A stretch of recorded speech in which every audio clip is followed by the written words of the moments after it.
तो आरती करिले महावीर के शरण में गिर के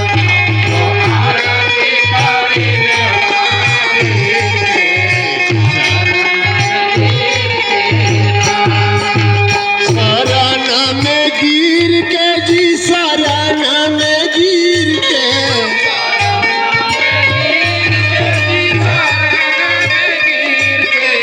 शरण में गिर के जी शरण में गिर के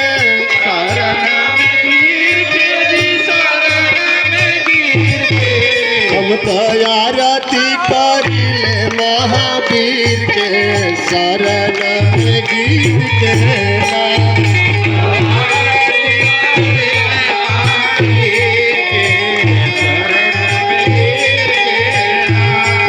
अंजनी के पुत्र